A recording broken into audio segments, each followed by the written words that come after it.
guys, welcome back to some more AFK Arena. Today we're on the free-to-play account on the test server, and we are checking out the brand new hero. So we did go through the skills and abilities. We went through the realm abilities. We are going to go ahead and pick her up for the free 3 days. Really push progression here. As you can see, guys, absolute insanity on how they have this hero built and how it looks. It is awesome. It is absolutely crazy. So looking here, we also did get a version update. So it gave us a free 1,000 diamonds. When you update, you're going to be able to view Talene, the Resurgent Flames, the full skill animations. I thought the skill animations were absolutely crazy as they were, but overall there is a animation. So let's see what we actually got her at. So we did get her at Ascended, 4 stars, so very strong there, guys, plus 27 signature item, as you can see right here. So she is going to be very strong. Then we also did get her with 9 of 9 furniture. So very nice. Usually we got them on the test server far lower. Even though she does not have an artifact, that's okay because she is going to be our tank. Now, we have been pushing this a little bit for the level deficiency. I know a lot of players have really focused on that. We definitely need to make some progression in here. So we're going to go through, we're going to use her, see how effective she is. Honestly, it is really the big thing that I want to see. And we have been running the Graveborn team. I know we do have the Ainz team as well that we have been building up on the test server. But ultimately, let's hop on Damon really quick. And I like actually running him with the call just because we want him to ult. And we'll just go through a couple battles here, see exactly where we can go to. And there we go. So she is cocooned. There's the shield, guys. So we just seen the shield a second ago. I'm going to have to slow down the next couple. But looking here, 27 million, 21, 16. Not very indicative just because of the team comps that we have in here. You know what? I'm going to drop out Scrag. I'm going to pop her in this first formation. We'll slow it down a little bit. Because a lot of players are concerned when it comes to level deficiencies, what is it going to look like for damage? Her animation is absolutely monster, guys. As you can see right there, look at that animation. It's crazy. So 54 there, not too bad. 29, because remember, guys, she is the tank. So she is actually the tank within this formation. Second formation, of course, we're running the 5 pull with Lucretia. We'll go ahead and speed this up. Some of these might take a couple tries to get through. I'm hoping not too many. And then the final team comp we ran for our third team comp has been a combination of Ainz and Albedo. We also do have Arthur. I haven't had Arthur actually built out until this week. So being able to make a little bit of difference and going into the next chapter right here, guys. Still a super strong combination with Ainz. The problem we've seen with Ainz is, again, when you're getting into higher level deficiencies, even maxed out, Ainz is not putting out enough damage to sustain, to kill the formations. When you're starting to get to a certain point, again, they're not strong enough to kill those formations. Guys, and just look at Talene. It is awesome. I know the first time when she was released, everyone was super stoked. She was such a solid, strong hero. And then even looking here at the Awakened version, it's awesome. I think I love it even more than I love the skin. So 24, 28. So she does do damage relatively fast. Again, level deficiencies, we're trying to catch up. We're going to have to go through here and take out a lot of these multi-battles to really get a feel for how well she's doing. But we're already in chapter 34. We should probably be in 35, maybe 36. Again, looking at level deficiencies. But the tanking ability, guys, seems very solid, especially if you're stacking her with artifacts. I think artifacts for her are going to make a difference because of that shielding ability. And I'm wondering, even some heroes that have the shielding ability, look at that is so awesome, her ultimate. Just running the shielding ability, 37, 39, so doing a significant amount of damage. What I was saying is some heroes that raise the shielding ability, so actually provide stronger shields. Because she shields the entire party, it might be interesting to see a combination like that. We have a lot of possibilities with the hero.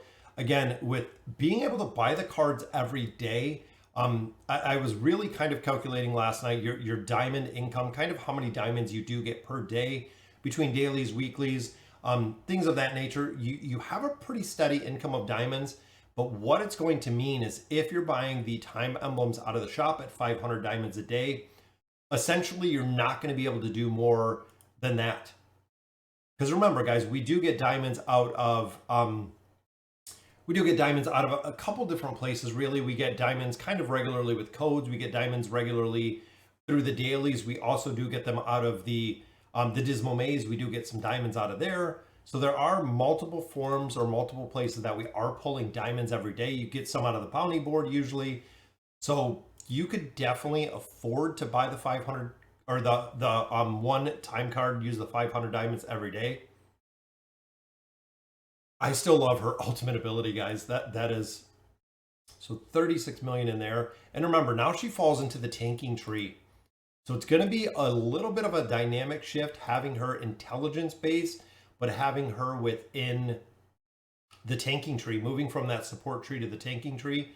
And also, I think that's going to make, look at the burn effects on there, guys. That is what is doing all the damage. Look at that. The massive AoE burn effects. The other thing that I really think is when it comes to the Abyssal Expedition, she could really be a game changer within the tanking tree, because we also, a lot of players do build the tanking tree for Damon. They do build it for Grez, because he is very strong. Adding Talene in there might make a pretty big difference. I'm thinking it is going to make a pretty decent difference in there, just because of the ability to stack relics behind her. Remember, with the multiplication factor, similar to the tree, it's going to make, again, I really feel it's going to make a big difference. We're making some much needed progression. Again, we want to get to about 100 plus level deficiency to really try out these heroes. But look at the shielding effect, guys. And the ground, there's the ground burning on that side.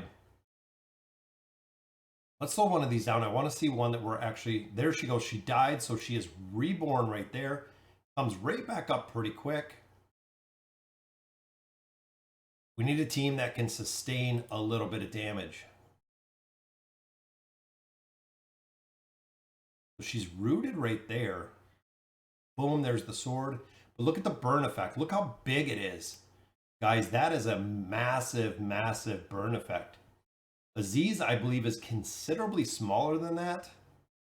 And you know what? A lot of times players put Talene against Athalia because Athalia will essentially, if Athalia kills Talene, Talene will come back to life. So she's silenced right there. She didn't even do much in there. Which again, I know with the level deficiency, still 24, almost 25 million damage being silenced for a majority of that battle. And of course, Lucy with the 5-pull.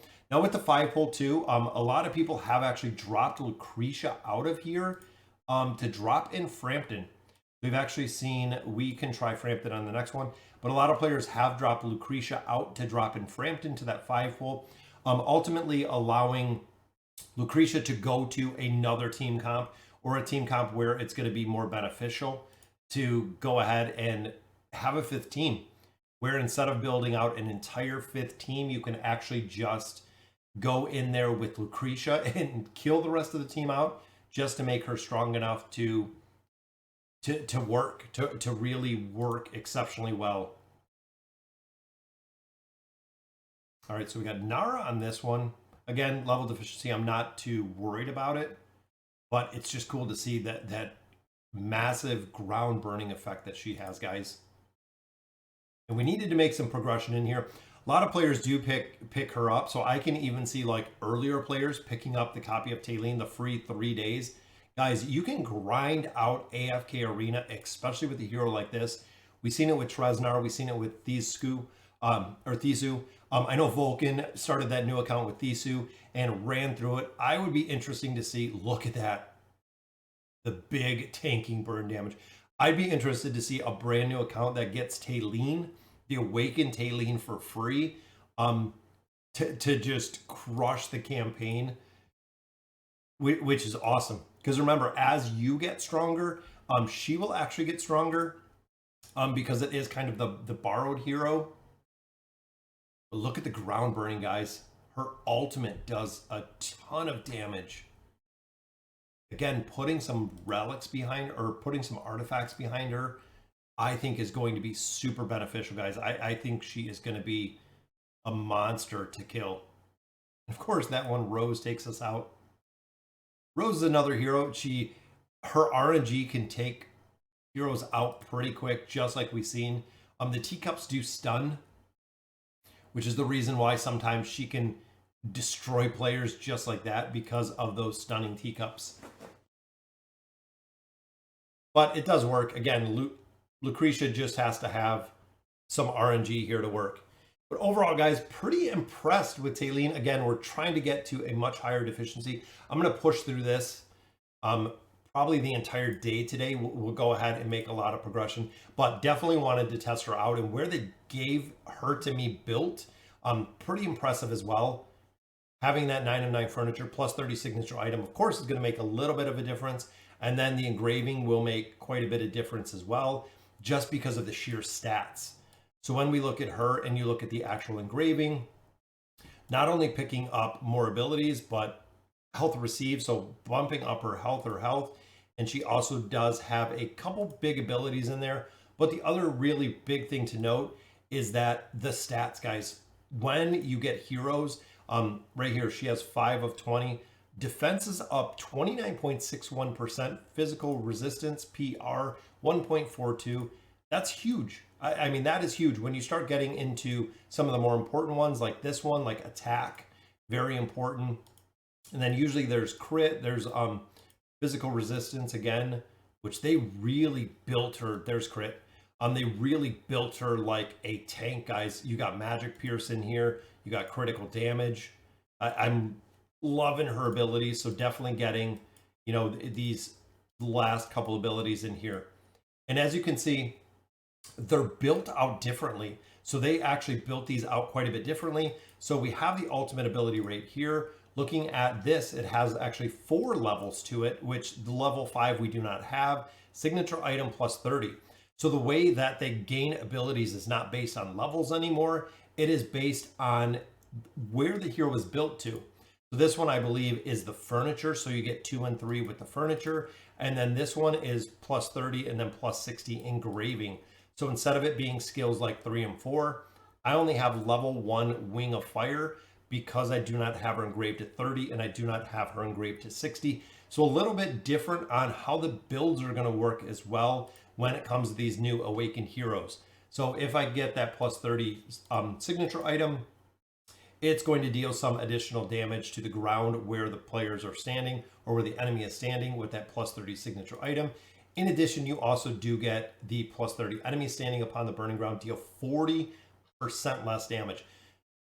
With her damage mitigation, with the burning ground, and then it doing a little bit more damage, which, oh, that's actually the same one. So once we get that signature item, it'll unlock it here. That's an interesting way to do it, because these are the same abilities that you find within here. So very cool. I like how they kind of tied that together. And then, of course, the passive ability, which is awesome. I cannot imagine having 5 awakened heroes and having 5 of these passive abilities kind of in the main place. In one team comp, it would be very interesting. But as you can see, guys, look at her power. That's insane. That is very, very strong, guys, at level 365. I cannot imagine, you know, level 500, level 600. Very cool to see. But again, we'll continue through here with Talene. We'll try to make up a lot of this level deficiency that we've seen. That way we can really test her out. Maybe come back tomorrow or the next day before it expires, test her out and see on the high level deficiencies or higher level deficiencies exactly how it works. But look at the ground burn, guys, and that ultimate ability. So let me know in the comments what you guys think. Very cool to see the brand new Awakened Talene. Seems pretty strong in my opinion. So we're going to go ahead and continue through here. Again, let me know in the comments what you guys think. And as always, thank you guys for watching.